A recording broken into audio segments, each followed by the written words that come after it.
नमस्कार, स्वागत है आप सभी का। मैं हूं आप सभी के साथ रिया डंगवाल। आप देख रहे हैं एचएनएन न्यूज। सीधा आपको लखनऊ लिए चलते हैं, जहां मोदी सरकार के 12 साल पूरे होने के मौके पर सीएम योगी आदित्यनाथ क्या कुछ कह रहे हैं, सुनवाते हैं।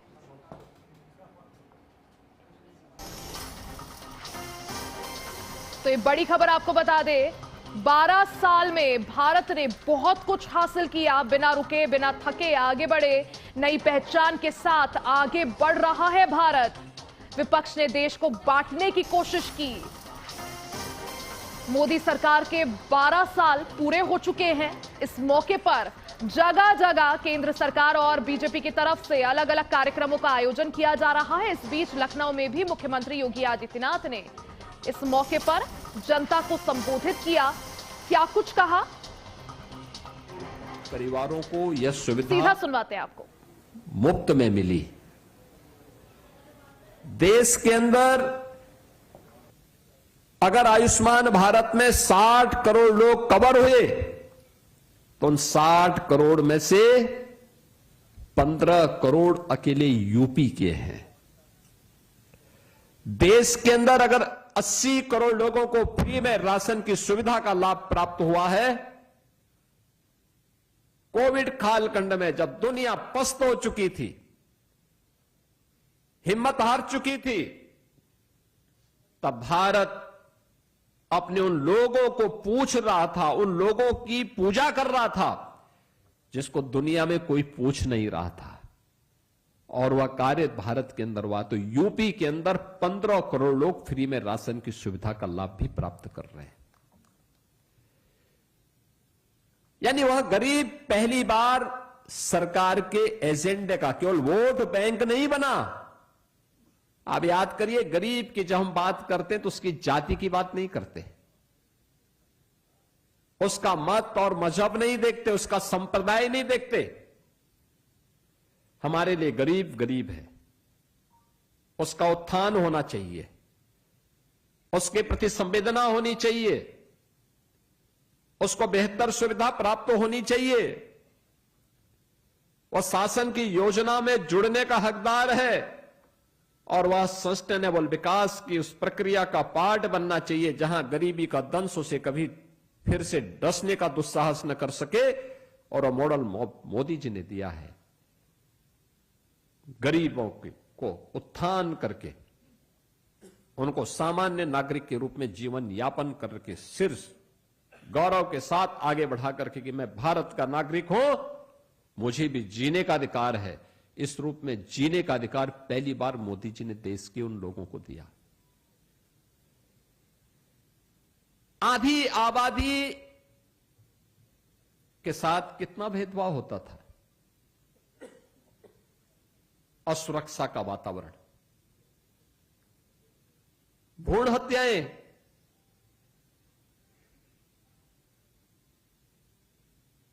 नौकरियों में कहीं कोई सुविधा नहीं, कानून की जकड़न और उन सब के साथ ही तमाम प्रकार की बंदिशों के कारण जो स्थितियां पैदा हुई। 2014 के बाद पहली बार आपने देखा होगा मोदी जी ने देशवासियों के सामने नारा दिया था, बेटी बचाओ बेटी पढ़ाओ का।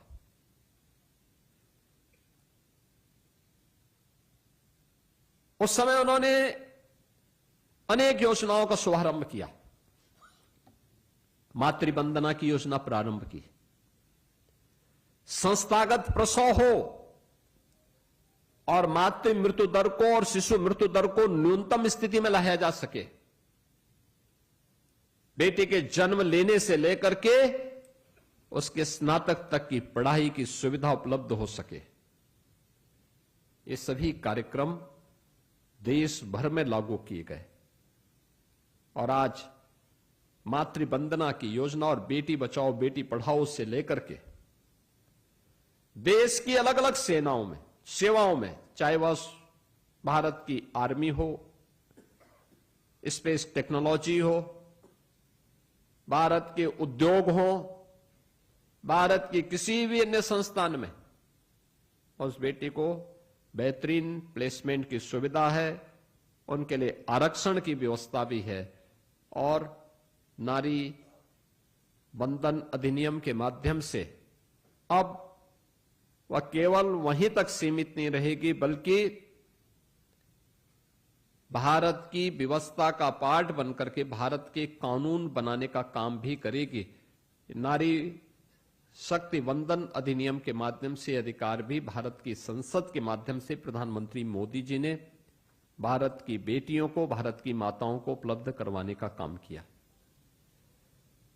प्रधानमंत्री मोदी जी के इसी दूरदर्शी सोच को ध्यान में रख करके, चाहे वह महिला स्वयंसेवी समूह के माध्यम से किए गए कार्य हो, चाहे वह प्रदेश के अंदर ड्रोन दीदी के माध्यम से नारी शक्ति के सशक्तिकरण के अभियान को आगे बढ़ाने का कार्य हो, या वेलफेयर की जितनी भी स्कीम है उनका केंद्र बिंदु याद रखना एक नारी है। एक नारी, एक शौचालय बन रहा है, स्वच्छ भारत मिशन का हिस्सा तो है ही, नारी गरिमा का प्रतीक भी है और नारी गरिमा का प्रतीक भी है। उत्तर प्रदेश में अगर हम बेसिक शिक्षा परिषद में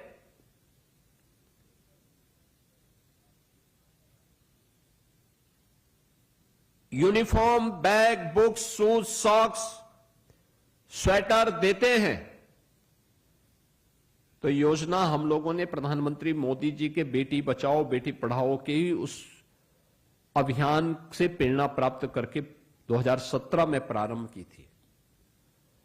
मुझे याद है तब उत्तर प्रदेश की ज्यादातर बेसिक शिक्षा परिषद में पढ़ने वाली बेटियां नंगे पैर स्कूल जाती थीं। आप अनुमान करिए, पथरीला रास्ता हो,